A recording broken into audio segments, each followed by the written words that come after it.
Hey, what is up guys, Tava here, and since it currently looks like nuclear winter outside here in Northern California because of all the wildfires, I thought I would take today to show you how to spice up gross looking photos that you may have taken that are hazy, smoky, smoggy, foggy, whatever the combination may be that might have bad looking colors, something like that, and how to really spice them up really easily inside of Lightroom just using a few masks to turn it from this to this. So let me show you how I do it.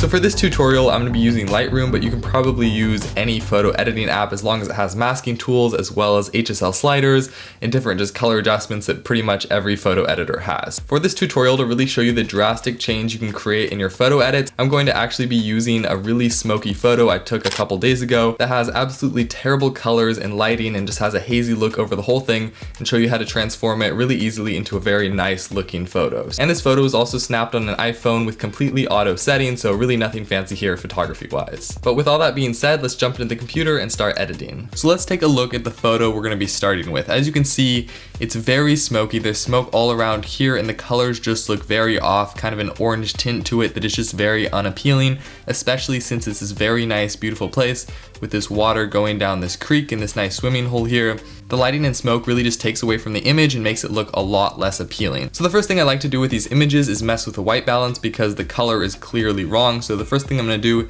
is bring it a bit more blue to make it look a bit more natural here. And then as you can see, it is a bit of a green tint, so I'm going to bring it to magenta a bit over here. Now the image is too bright up here and too dark down here, so we're just going to mess with the exposure a little bit. Going to bring down the exposure, bring up the contrast, bring down the highlights, bring up the shadows here. And then I'm just gonna mess with the whites and blacks. I usually like to bring the blacks down a little bit to crush those shadows, and then maybe bring the whites up just a tad. So if I just cycle through this image before and after, you can see it's already helping the image a lot to just bring out those colors, make the scene pop a lot better. But now what I'm gonna do is bring up the texture a little bit just to make it a bit sharper here, bring up the vibrance a tad, and then bring down the saturation just a little bit. And now one of the most important parts of the edit comes in with the HSL sliders, where we actually adjust the hue, saturation, and luminance. So for this shot, I think I'm gonna bring down the reds a little bit, bring down the oranges a little bit, so we can emphasize these rocks right here. And then for the yellows, I think I'm gonna bring those up just a tad, make those greens greener, add a bit more green here. And then with the aquas, we want to bring it down to the more blue side, and then the blues, we want to bring it down to the more teal side here. Okay, so before and after, I'm really starting to like the look that this is giving, just a lot cooler, more saturated, deeper colors, and more vibrant shot. Now what I'm going to do is go into the masks and mask different parts to make them stand out better. So the first mask I like to use to make the shot pop is to use a radial mask and just draw a big circle here in the middle here. And what I'm going to do with this is just bring down the exposure a little bit to darken the outside to give it a bit of a vignette, and feather it a bit to add more emphasis on the center of the shot here. And now what I'm going to do is right click the middle of the radial mask, duplicate it so we have a secondary one here, and then invert that mask under here beneath the feather. Just invert it so now it's applying to the center of the shot.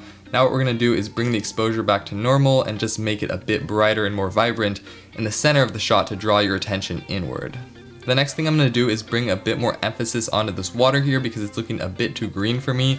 So what I'm going to do is click on the brush mask here and bring it down over the water area, and then I'm going to click O on my keyboard to bring up the actual mask. So when I go over it, you can see the red areas where it applies, and this makes it very easy to see where you're applying the brush to.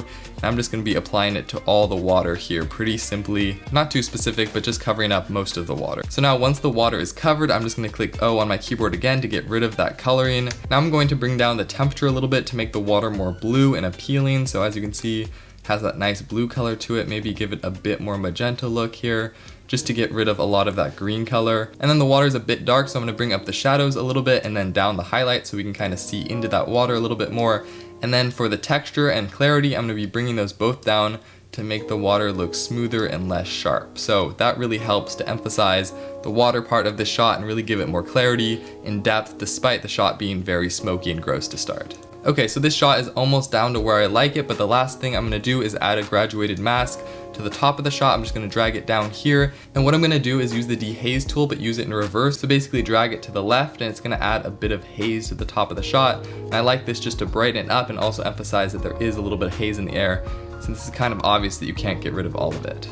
And then at the bottom of the shot, I'm going to add one more graduated mask down here near the bottom, and I'm just going to darken it with the exposure tab. And then again, I'm going to add the temperature and make it a bit more cool down here. So as you can see, I was very easily able to turn this gross looking shot into one that is very beautiful and actually emphasizes the water and environment and makes it look a lot more realistic. Now this shot might look a little bit too blue right now, and I think it might be a bit too blue, but it only looks that blue because you're comparing it to the beginning. And if you just look at the shot by itself, it looks very well contrasted and realistic to the scene itself, whether it be a little bit too saturated or blue. These few tips of changing the white balance, tone, and different hue and saturations, as well as adding just a few masks, can be applied to many different situations and different shots and really emphasize locations that might not look that beautiful. Anyway, that's it for today. If you like this video, be sure to like, share, and subscribe, and I'll see you all next time.